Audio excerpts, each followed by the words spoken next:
My dear beautiful, mara ya mwisho ulipojiuliza mimi ni nani ilikuwa lini?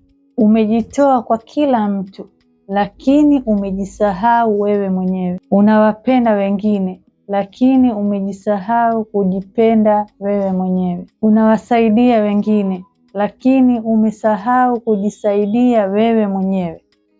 Leo nakukumbusha kitu kimoja. Wewe ni wa thamani sana. Wewe ni zaidi ya majukumu uliokuwa nayo.